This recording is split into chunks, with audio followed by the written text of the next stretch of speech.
अमरीकी congressman active हो गए हैं। पाकिस्तान में जमहूरियत को तबाह व बर्बाद करने के जिम्मेदार हैं कुछ जर्नैल, उनके मुंदरजा झेल नाम हैं, जिनमें chief of the army staff भी शामिल है। उन्होंने कहा कि फौजी को फौजी टकरेगा और वो जाके GHQ गए हैं। उन्होंने शिकायत ये की कि जी आपने उमर अयूब खान को क्यों नहीं बुलाया है, जो कि अपोजिशन के लीडर हैं, कि वो महसूस करते हैं कि ये हुकूमत करप्ट है और सही काम नहीं करती है, तो उसे घर भेज सकते हैं। ये है रियासत के ताकतवर तरीन इदारे का सियासी स्ट्रक्चर पर होल्ड एंड कंट्रोल। होल्ड तो अभी भी उस इदारे का अभी भी बहुत है सियासत पर। आपको या तो इमरान खान के लिए लॉबी करनी चाहिए, कहेंगे ओए तो तुम कितने जलील आदमी हो, तुम्हें पाकिस्तानियों ने इतने पैसे दिए और ये किया, तुम टिपिकल अपना, तुम भी यानी हम जैसे निकले, हमारा साथ क्यों नहीं दे रहे हो, क्यों नहीं तुमने मुतालबा किया अभी तक। आपने 35 आदमियों को कत्ल किया, तब भी आपका ये हक है आईन और कानून के तहत कि आपके रिश्तेदार आपसे जेल में मुलाकात कर सके। सियासी मौसम भी है, फिर हमारा क्लाइमेट वाला मौसम भी है। वो तो आपको आइडिया होगा कि इस्लामाबाद में पिछले दिनों काफ़ी बुरी तरह वो ओले पड़े और सारा डैमेज वगैरह हुआ।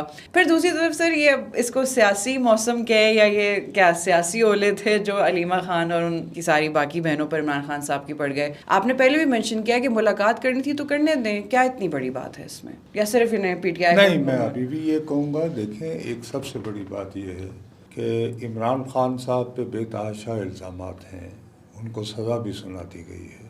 उनमें से कितने सच्चे हैं, कितने झूठे हैं, कितने बेबुनियाद हैं, सब प्रूफ तो नहीं हो सका ना, हम उसके बारे में इतना नहीं जानते। दूसरी बात ये है कि उन मुकदमों में जितनी उजलत में सज़ा सुनाई गई, कार्रवाई सारी जेल में हुई है, तो हम जो है उसके बारे में उन पे जो इल्ज़ामात थे उनकी हकीकत के बारे में नाआशना है मीडिया की वजह से।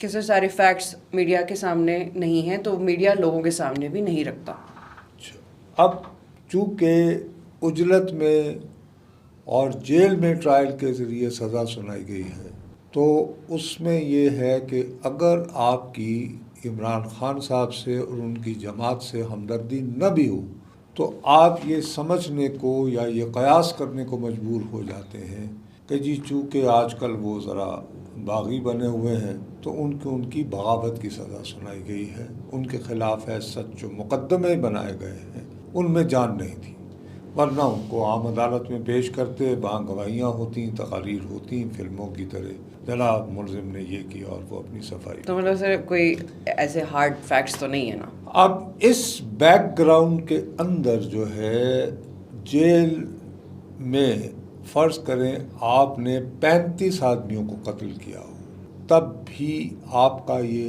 हक है आईन और कानून के तहत कि आपके रिश्तेदार आपसे जेल में मुलाकात कर सकें। तो आई थिंक पूरी दुनिया में ये रूल है, सिर्फ पाकिस्तान में थोड़ी है।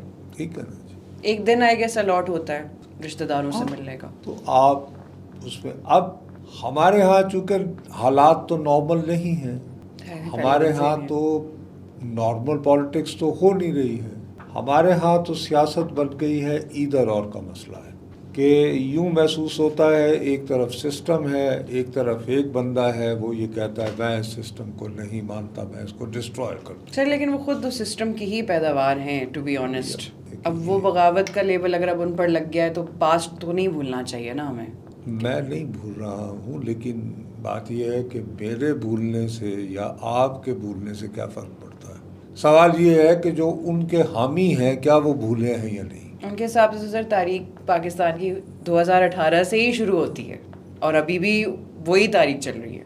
ठीक, तो अब या तो अगर आप ये बात कहें कि जी जो बात आप कह रही हैं कि ये कैसे आए और किस तरह आए और किस तरह एक पेज पर शादियाने बचाते थे, वो तो उनके चाहने वालों को याद नहीं है ना।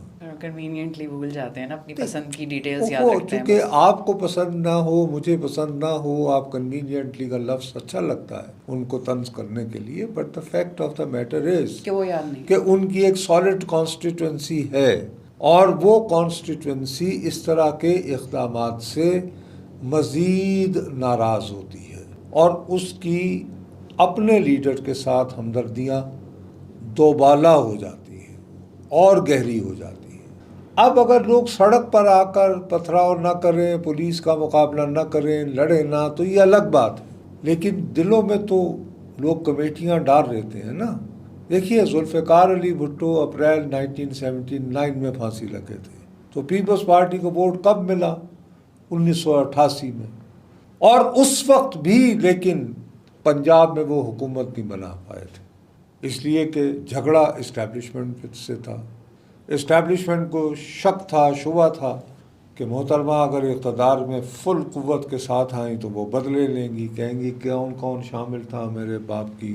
मोहतरमा बेनज़ीर भुट्टो जब वज़ीर आज़म बनी, तो इसलिए इस्टेब्लिशमेंट ने यकसू होकर, जो रियासत का सबसे ताकतवर इदारा है, उन्होंने रातों रात IGI बनवा ली और एक कमज़ोर हुकूमत बनी। और वो हुकूमत भी मुसलसल स्कैंडल्स की जद में रही, और उसके ख़िलाफ़ जो है 1989 में 88 में आई थी, 89 में तहरीक अदम एतमाद भी आ गई। तहरीक अदम एतमाद अगरचे नाकाम हो गई, इमरान खान की सूरत कामयाब हो गई थी, बेनज़ीर की दफ़ा, लेकिन उसके बाद उन दिनों चूँकि सदर के पास ये अख्तियार होता था कि वो अगर वो ये समझते हैं, कानून इस तरह आइन में लिखा हुआ था, 8वीं तरमीम जो थी, कि अगर सदर ममलिकत की दानिस्त में इन हिज डिस्क्रेशन उसको साबित नहीं करना है किसी को कि वो महसूस करते हैं कि ये हुकूमत करप्ट है और सही काम नहीं करती है, तो उसे घर भेज सकते हैं। ये प्रेसिडेंट के हाथ में थी जी, these are the words of in his discretion. तो उनकी दानिश में अगर हुकूमत सही काम नहीं कर रही तो वो ये कमीनों, ये ज़मीन पर रेंगने वाले लोगों, कीड़े मकोड़ों के वोटों से मुंतखब हुई हुकूमत को उनके वोटों से घर भेज सकते हैं। तो गुलाम इसाक़ खान ने 6 अगस्त 1990 को घर भेज दिया, और वो दिन और आज का दिन है, पाकिस्तान पीपल्स पार्टी पंजाब में हुकूमत नहीं बना पाई है। ये है आपके रियासत के ताकतवर तरीन इदारे का आपके सियासी स्ट्रक्चर पर होल्ड एंड कंट्रोल। अब ये तो बात ना हुई ना कि PTI ने आके हिला दिया इस सिस्टम को, या पिलर्स को चैलेंज कर दिया, या सिस्टम को एक्सपोज कर दिया। होल्ड तो अभी भी उस इदारे का अभी भी बहुत है सियासत पर। जो आप कह रहे हैं कि आज तक पंजाब में पीपल्स पार्टी हुकूमत नहीं बना सकी, तो होल्ड तो अभी भी है उनका। हम ये तो नहीं कह सकते इमरान खान साहब ने चैलेंज कर दिया। मैंने हरगिज़ ये नहीं कहा कि उन्होंने सिस्टम हिला के रख दिया है। सर, आप या मैं ये बात नहीं करते, उनके सपोर्टर्स इस बात का क्रेडिट अलबत्ता ज़रूर लेते हैं। ये आप कैसे साबित करेंगे? कल परसों की बात है, सिंध का शहर है उमरकोट, वहाँ इलेक्शन हुआ है, बाई इलेक्शन, और वहाँ पे तमाम सियासी जमातों ने मिलकर हिमायत की है तहरीक इंसाफ के हिमायत याफ्ता। वहाँ वोटरों की अक्सरियत गैर मुस्लिमों पर मुश्तमिल है। वहाँ पर तहरीक इंसाफ के शाह महमूद कुरैशी साहब जो है, उनके मुरीदैन की कसीर तादाद मौजूद है, जिनको गौसिया जमात भी कहते हैं। लेकिन उसके बावजूद वो नवाब यूसुफ तालपुर मरहूम के इंतकाल की वजह से एक नशिस्त खाली हुई थी, तो उस पर उनकी मिसेस खड़ी हुई, जो कि होता है हमारे यहाँ कि भाई ख़ानदान का बंदा खड़ा होता है। तो उनके मुकाबले में तमाम सियासी जमातें, और इतना सेंसिटिव इशू आजकल सिंध में बना हुआ है नहरी पानी की कमी, और उसके बावजूद उन्होंने को तकरीबन 1,66,000 वोट लिए हैं, 66,000। लेकिन मुखालिफ कैंडिडेट ने भी रिस्पेक्टेबल नंबर लिया, 81,000, जो बहुत है। लेकिन सिस्टम तो नहीं हिला ना, जगह कायम है। यही तो बात है सर। तो अब ये कि अब कल भी जैसे है, वो कल का वाक़या परसों का जिस दिन गई थी अलीमा बीबी, तो ये वाक़या जो है ये इससे पहले भी तो हुआ है ना सर, बहुत दफ़ा हुआ है। ख़ास रोक दिया जाता है हमारे यहाँ बहुत दिनों से। मसला ये है कि मैं आपसे वही कह रहा हूँ कि अब दोनों जानिब से ये ज़िद है, ये कोई हम नॉर्मल सरकमस्टेंसेस की बात नहीं कर रहे। पावर स्ट्रगल बन गई है ज़्यादा। पावर स्ट्रगल से ज़्यादा इस पावर प्ले है। इस पावर प्ले में ख़ास तौर पर यहाँ पे आइडिया ये था कि हमें बहुत दिनों से ये तासुर दे रहे थे आशिकान इमरान जो अमेरिका में मौजूद हैं, जिनके वीलॉग्स बहुत कसीर तादाद में देखे जा सकते हैं, देखे जाते हैं, लोग उनको बहुत अकीदत और एहतराम से सुनते हैं। हम जैसे लोगों को बिकाऊ माल समझते हैं कि हम झूठ क्योंकि सर सच तो वो यूट्यूबर्स बोल रहे हैं ना जो मुल्क में हैं भी नहीं। बीबी मैं और आप भी तो यूट्यूब भी कर रहे हैं ना, ये मत कहें कि हम भी यूट्यूबर नहीं हैं, हम भी यूट्यूब कर रहे हैं। तो इसलिए ये कहना निगर्डली कि जी यूट्यूबर्स वी आर, इस वक्त जो हम कर रहे हैं this two is also YouTube, लेकिन हम जो बात कर रहे हैं उसके खरीदार नहीं है उस कसीर तादाद में जितना उनके खरीदार हैं जो ये हमें बता रहे थे कि बस ट्रम्प के आने की देर है और ट्रम्प ने एक टेलीफोन करना है और इमरान खान रहा हो जाएगा। उससे पहले से रिचर्ड ग्रेनल वाली बात हो रही थी, ट्रम्प भी आ गया, रिचर्ड ग्रेनल की बयान आ गया, हल्फ भी उठा लिया। आप सिर्फ फोकस पे रहिए ना कि ट्रम्प पे की बात थी, तो ट्रम्प ने हल्फ भी उठा लिया सर। उसके बाद ये कहा गया कि जी अमेरिकी कांग्रेसमैन एक्टिव हो गए हैं। एक अमेरिकी कांग्रेस का रुकन है जो विल्सन, उसने एक रेजोल्यूशन भी दे दिया है इमरान खान की रिहाई का। नहीं बीबी, वो ये है कि जी पाकिस्तान में जमहूरियत को तबाह व बर्बाद करने के ज़िम्मेदार हैं कुछ जर्नैल, उनके मंदरजा झेल नाम हैं जिनमें chief of the army staff भी शामिल है। इनको अमेरिका का वीज़ा डिनाई किया जाए और अगर इनके असासे वगैरह जो हैं अमेरिका में है तो उन्हें कब्जे में ले लिया जाए। ये सिर्फ इंट्रोड्यूस करवाया गया है, पास नहीं हुआ सर। अब उसमें ये कहा गया कि जी ऐसी ही सोच रखने वाले 3 अमेरिकी कांग्रेसमैन जो हैं वो पाकिस्तान आए हुए थे, यहाँ पर वो रहे तकरीबन 1 हफ्ता।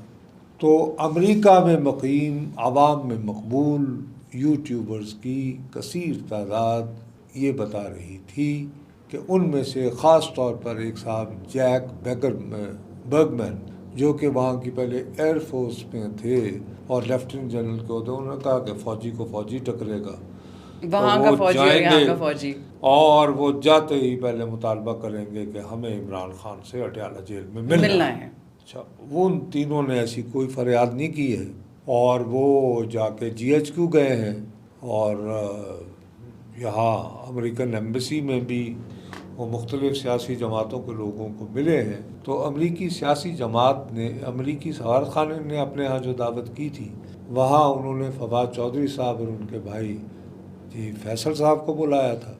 सरदार एजाज सादिक जो कौमी असम्बली के स्पीकर हैं, उन्होंने इन 3 पार्लियामेंटेरियन का जो अमेरिका से आए हुए थे इनकी दावत कर रखी थी। उसमें शिरकत के लिए उन्होंने बैरिस्टर गौहर साहब को दावत दी जो तहरीक इंसाफ के इन दिनों चेयरमैन हैं, और कौमी असम्बली में जो चीफ विप हैं आमिर डोगर साहब, उनको बुलाया। वो दोनों तशरीफ़ न लाए। उन्होंने शिकायत ये की कि जी आपने उमर अयूब खान को क्यों नहीं बुलाया है जो कि अपोजिशन के लीडर हैं, तो इसलिए उनको भी शामिल करें आप। तो अगर इनको मोहब्बत होती तो ये उस खाने में शिरकत करते और उन 3 जो अमेरिका के आए हुए थे पार्लियामेंटेरियन उनको कहते मुतालबा भी कर ही सकते थे कि यार तुसी तो इत्थे आए सो उत्थे रियाला जेल चलो, साथ अभी चलते हैं, रियाला क्यों नहीं जा रहे हो? तो उन्होंने तो ऐसा, वो तो आए ही नहीं वहाँ पे। उन्होंने इस बात पर इशू बना दिया कि उमर अयूब साहब को तो आपने बुलाया नहीं तो हम भी नहीं आएंगे। ये बहाना ही हुआ ना। देखिए आपको अपनी तरजीहात क्लियर करनी चाहिए ना। आपको या तो इमरान खान के लिए लॉबी करनी चाहिए, उसके लिए आपको अमेरिकन कांग्रेसमैन को एक्टिवेट करना चाहिए। उनको एक्टिवेट करने के लिए वक्ती तौर पर भूल जाते कि जी उमर अयूब को बुलाया गया या नहीं। असल में हमें तो एक्सेस मिल रही, हम जाके तो अपना कहेंगे ओए तुम कितने जलील आदमी हो, तुम्हें पाकिस्तानियों ने इतने पैसे दिए और ये किया, तुम टिपिकल अपना, तुम भी यानी हम जैसे निकले, हम सियासतदानों की तरह झूठे वादे करते हो अमेरिका को। हम अपना काम तो करें ना, जाके हमारा साथ क्यों नहीं दे रहे हो? क्यों नहीं तुमने मुतालबा किया अभी तक? करते ना, किसी ने रोका था? तो तय हुआ कि किसी हिकमत अमली के तहत दोनों नहीं गए ना, वो नहीं चाह रहे थे ये बात करने की। तो फिर हमें क्यों बेवकूफ़ बना रहे हैं कि जी अमेरिका पे बड़ी हमको काम कर रहे हैं, मेहनत कर रहे हैं। देखिए चीज़ों को लोगों के सामने वजाहत से पेश करेंगे तो फिर होगा ना। सिर्फ फैक्ट्स के साथ अगर बात करें तो फिर तो ये बात डेफिनेटली बनती है कि बैरिस्टर गौहर के पास एक बहुत अच्छा मौका था तो वो गंवा दिया, उन्होंने गंवा दिया। तो अब ये है कि वो जो मर्जी करते रहे। तो बहरहाल उनकी मौजूदगी में कि अगर अमेरिका का उन दिनों ही हो सकता था कि अलीमा बीबी को इससे पहले भी मुलाकात नहीं होने दी थी जब वो मौजूद थे और उसके बाद उन्होंने कहा शाम में कि अच्छा चलिए जी हम आपको मिला देते हैं, और मिला के उनको उठाया और नीला दुल्ला इंटरचेंज जो है मोटरवे पे वहाँ छोड़ दिया। कल वही तो उन्होंने जो है वही पैटर्न पे दोहराया जुमेरात के रोज़, और वो पहले किसी प्लाजे में बैठी रही, उसके मालिक को बुलवा के उसको खाली करवाया। उसके बाद उनको लेकर उन्होंने कहा जी आप सब गिरफ्तार हैं। गिरफ्तार करने के बाद इस्लामाबाद का चक्कर लगाया कि जी आपको मारगल्ला थाने ले जा रहे हैं ताकि मुकदमा वगैरह करें। यहाँ से चक्कर लगा के इस दौरान असल में आइडिया ये था कि जेल में मुलाकात का वक्त ख़त्म हो जाए, असर के बाद मुलाकात नहीं होती है, इसलिए वो करने के बाद इन्होंने कहा जी हमें भूख लग रही है। उन्होंने ये जो चक्री इंटरचेंज है यहाँ पे एक शिनवारी होटल है वहाँ रखा, और रखने के बाद उन्होंने कहा कि जाइए आप खाना खाइए, और वो खुद गायब हो गए पुलिस वाले। अल्लाह अल्लाह खैर सल्ला। और उन्हें बहुत भूख लगी थी और वो धड़ाधड़ उन्होंने उसकी तस्वीरें जो है टीवी पे चलवाई कि भाई ये तो फिलहाल इमरान खान की राय भूल कर अपनी भूख अब इस पे ज़्यादा फोकस है उनका। तो बस एक तो इस तरह जो वाक़यात हो रहे हैं ये संजीदा सियासत को एक यानी कॉमेडी का रूप दे सर, जो ऑलरेडी आई थिंक हम बहुत अरसे से बात कर रहे हैं कॉमेडी बन चुका है, तो ये मजीद वो चीज़ें रीइंफोर्स कर रही हैं इस बात को कि हाँ वाकई कॉमेडी बन चुका है। It's more of a comedy circus. और मेरा ख्याल है जिस बात पे मैं बार बार कह चले जा रहा हूँ, जब भी मुझे मौका मिलता है मैं यानी अपने आप को उकदा देने की हद तक अपने सुनने वालों को ये दोहराए चला जा रहा हूँ कि मुझे समझ नहीं आती कि अलीमा बीबी इस्लामाबाद हाई कोर्ट से रुजू क्यों नहीं कर रही। इस्लामाबाद हाई कोर्ट के चीफ जस्टिस ने अकेले नहीं बल्कि उनकी क़यादत में बने हुए 6 रुकनी बेंच ने 3 रुकनी बेंच ने ये तय कर रखा है कि मंगल और जुमेरात के दिन मुलाकातें होंगी। वो जाके जज साहब को कहेंगे जी ये क्या हो रहा है, तो वो क्यों नहीं फ़र्ज़ करने का उनकी मुलाकात हो रही थी तो इस्लामाबाद हाई कोर्ट आके पेश हो जाती। जज साहब वो कहती जज साहब वो जैसे यूं दरवाज़ा खोल के लोग फरियादें लेकर आते हैं, तो ताकि अगर यानी प्ले ही करना है तो then it should be done with all its dramatic requirements and dynamics. तो मेरा ख्याल है कि इस तरह अगर होता रहेगा तो it would turn into a new normal, तो लोगों को इसकी आदत हो जाए। हाई कोर्ट को भी रुजू ना करना, आपको लगता है इसके पीछे भी कोई मेजर रीजन है? मुझे कुछ कि वो आगे नहीं बढ़ रही। Why not? ये भी अब अगर ये तो एक मामूल बन रहा है कि मुलाकात नहीं हो रही, नहीं तो हो फिर रही, कोई तो वजह है ना, तो जाइए जाके अदालतों का प्रॉपर चैनल से करें बात, उसके थ्रू बात करें। या तो यही हो रहा है। सर क्या पता कोई अंडरलाइन रीजन कुछ दिनों बाद हो जाए रिवील। कौन सी रीजन? जो भी अलीमा खान के पार्ट पे है, जो भी पीटीआई सोच रही है, पीटीआई की आदत सोच रही है। लेकिन मेरी ध्यान में अभी तक मैंने जो भी सारी ज़िंदगी सियासी इश्यूज़ को कवर करते गुजारी है, मैं अभी तक ये समझ नहीं पा रहा कि why they are not going to Islamabad high court and reminding the chief justice के सर ये आपका वादा है, ये आपका लिखा हुआ ऑर्डर है, तो फिर क्या और इस पे ये एग्जीक्यूट नहीं हो रहा, तो हमें इंसाफ फराहम करें। ये तो है सर बात। अलीमा खान साहिबा को ये इस तरफ सोचना चाहिए, फिर प्रॉपर चैनल के थ्रू अगर करें रुजू, क्या पता कुछ हो जाए, क्या पता कोई सोल्यूशन निकल आए। चलें देखते हैं सर, फिर हम अगले एपिसोड में देखते हैं कि क्या नया होता है।